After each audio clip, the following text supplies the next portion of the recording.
সোনারূপা দুইজনই সূর্যের আসল সন্তান তা জানার পরেই এবার মিশকার সামনাসামনি হলো সূর্য। আমরা ঠিক এমনটাই দেখতে পাবো অনুরাগের ছোঁয়ার আগামী পর্বগুলোতে। সোনা যখন কাঁদতে কাঁদতে সূর্যকে বলে, কেন তুমি আমাকে মিথ্যা বলেছ যে ফুলমা তোমার কেউ হয় না, আর পাতা মেয়ে কেন তোমাকে বাবা বলে না? আমি সবটা জেনে গিয়েছি, ফুলমা তোমার স্ত্রী আর পাতা মেয়ে তোমার মেয়ে।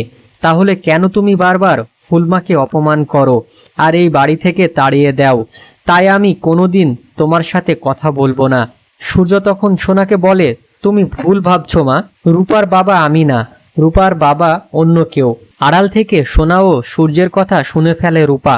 রূপা তখন সূর্যের সামনে গিয়ে বলে, একদম মিথ্যা কথা বলবে না ডাক্তারবাবু, আমি জানি তুমিই আমার বাবা।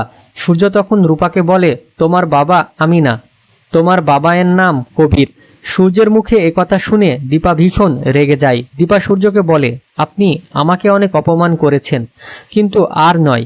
আমার মেয়েদের ও আমার সম্মানের জন্য সব সত্যিটা আপনার জানা দরকার। কিসের ভিত্তিতে আপনি এত বড় কথা বললেন বলুন তো? আপনি রূপার বাবা নন?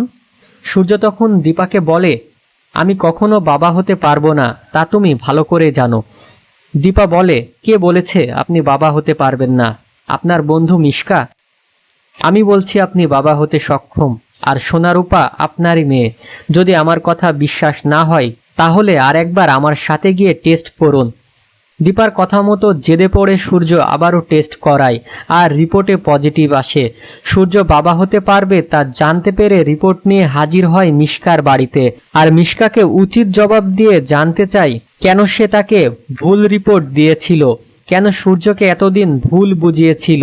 তো বন্ধুরা, তোমরাও কি ঠিক এমনটাও চাও যে মিশকার আসল রূপ সূর্যের সামনে এসে যায়? তা অবশ্যই কমেন্টের মাধ্যমে জানিও। আর ভিডিওটি ভালো লাগলে অবশ্যই একটি লাইক দিয়ে চ্যানেলটি সাবস্ক্রাইব করে বেল বাটনে অল প্রেস করে রাখো।